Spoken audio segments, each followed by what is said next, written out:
Hello everybody, this is Scott Woods, the freight broker trainer. I know I don't look too professional today because I'm in the old F-250 headed to Texas. I got a buddy going to Corpus and I'm going to go meet him down there.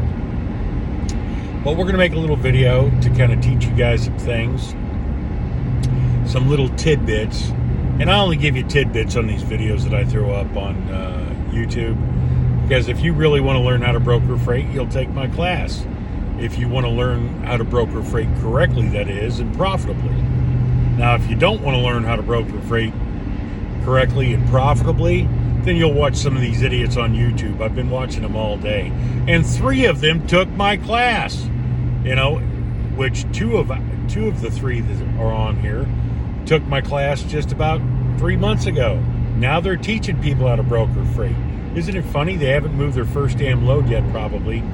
And they're going to teach you how to lose as miserably as they are. But let's get to it. I'm going to talk about Reefer Madness. Now, when I say Reefer Madness, anybody who is as old as me might remember that movie, okay? And it was about, the dangers of smoking pot. They showed it to us in school, and they basically said you're going to be a serial killer if you smoke pot. And I went to school in the late 70s, early 80s, and we were all laughing at them anyway, but still, I'm talking about a different Reefer Madness. All right, most of you guys are going to watch this video are either new freight agents or people that want to open up a freight brokerage. Well, good for you. All right, you got to aspire to be something different and to change your life. Well, the Reefer Madness I'm talking about is what's about to happen in the next 60 days. Now, let's say you're a new agent, you're trying to move freight right now. You're either moving your reefer freight out of places like Ontario, Oregon, Blackwell, Idaho. That's onions in Oregon, that's potatoes in Idaho, and maybe Monte Vista, Colorado. You're moving potatoes out of there if you're moving produce. And that's the cheap crap. All right, that's the stuff you're not going to make any money off of. All right, now some of you might be fortunate enough that you have accounts that you're loading your trucks and you're moving your product out of around El Centro, California, all the way over to Yuma, Arizona. All right, and maybe even Nogales, Arizona. That's going to be a little bit better class of reefer freight, but the rates are still going to be low. Now, why I call it Reefer Madness is this.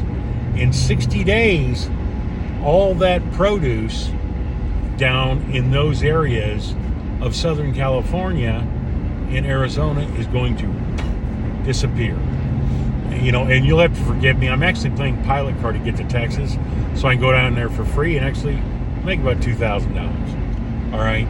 So I took one of my pilot cars and I'm chasing this load down there so I can go see my buddy. All right, but getting back to the Reefer Madness, all that freight's going to come north, people. All right, and it's at different locations out of Northern California and Central California, but this is the money-making freight. All right, it's going to be coming out of America's salad bowl.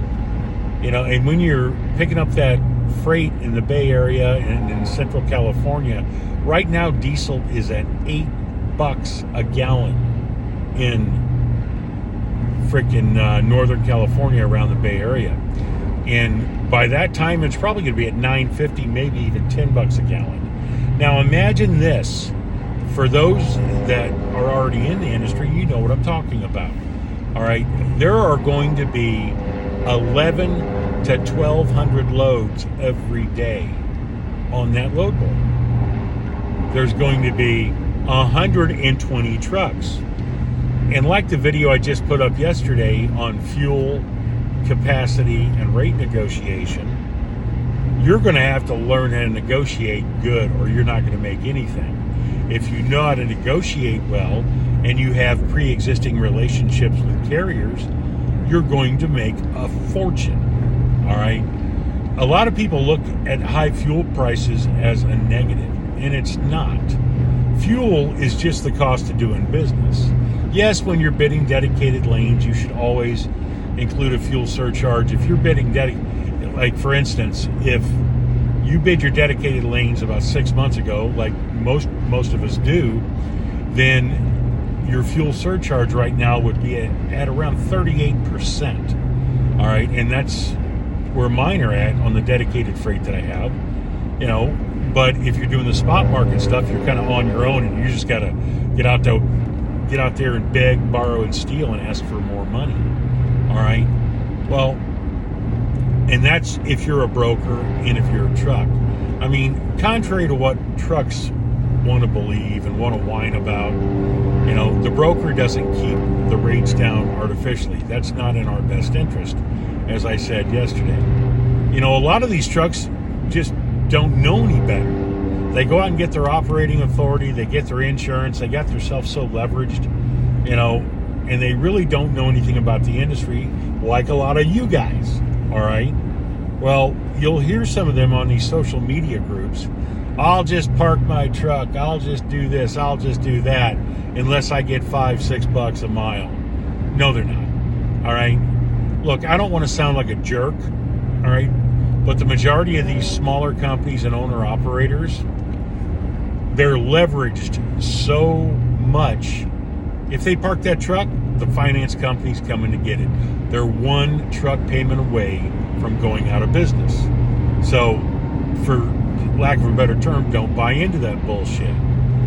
Now, you can build a relationship with those carriers during this Reefer Madness situation when all these loads are available, from these different shippers, and especially if you know which shippers to go to.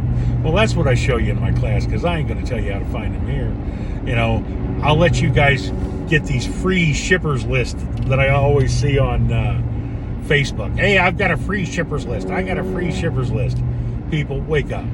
All right, and I don't care if you're a carrier, a broker wannabe, a broker agent. Look, ain't nobody going to give you a book of business.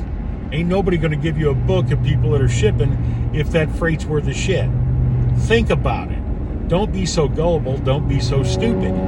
All right? That's not how this business works. I can mess around and make $300 to $400 a year sitting on my deck at my house drinking coffee. I don't even have to do a lot of work. I don't even have to move a lot of freight to do it. I'll just move the right freight to do it. Look, you get your shippers the same way you get your carriers, through relationships. All right? Now, you got a better chance at building relationships with your carriers because you can talk to them on the phone. Whether you're calling them from a load board, you should be databasing all that information with them. That's the only tip I'm going to give you right there. Getting all their dispatcher information, everything. Well, you get all that information, then you could blast out things to that, and then offer them your freight. But all I'm saying is, right now is the time you should be on the phone getting your shippers in Northern and Central California. Because what you're about to experience is what is called the winter and summer transition. And here's what I'm going to teach you for today. The summer and winter transition is this: Memorial Day to Labor Day. All right? That's when the coolers, produce coolers, are loading in the north and also in Central California. With the winter transition, it starts from Labor Day to Memorial Day. That's when you go south, because all that produce is coming across the border from Mexico into Nogales, Arizona, Yuma, Arizona, where all those big produce coolers are, and also into El Centro, California, which is about 80 miles away. All right. Well, now it moves back up north, but that's also when freight gets expensive, because when it moves back up north, there's so much freight available, it's got to be moved out. They've got to move the freight, and these shippers will pay to do it. Now, if you're a schmuck, and basically are just going to take the first rate and work all day you can to move it and make a little bit on the load, hey, if you're satisfied making $300 or $400 on that load, no. Not me, but I'll let you go ahead and do it. And then the rest of the freight that's coming out, I'll kill it. All right? Because once all those cheap trucks get in there and those cheap brokers, I'll let them take all that. And then I'll take those real hard loads, like 5 picks and 3 drops that they'll pay me 15 grand on to go to Hunts Point, or to go to the Chelsea markets in Boston, or Jessup, Maryland, or Detroit, Chicago, Atlanta, all your major terminal markets. See, that's how you make money in produce. You got to know where it's at, who's got it, and you got to have relationships established. People, Reefer Madness is about to hit. You better be ready. If you really want to learn how to broker freight, really want to learn how to make money in this industry, go to my website. It's easy to remember, people. FreightBrokerTrainer.com. I also own FreightBrokerTraining.com. That's being redesigned. But FreightBrokerTrainer.com. Call us, 888-854-6270, 888-854-6270. My name's Scott Woods. I've been in this industry for 25 years and love it. We'll never do anything else. I've been training people for 20 years. I have the #1 ranked broker training program in America by real agencies, by real trucking agencies, real trucking associations. We're the best. If you actually want to learn how to make money, give us a call. Enroll in our next class. We'll see you.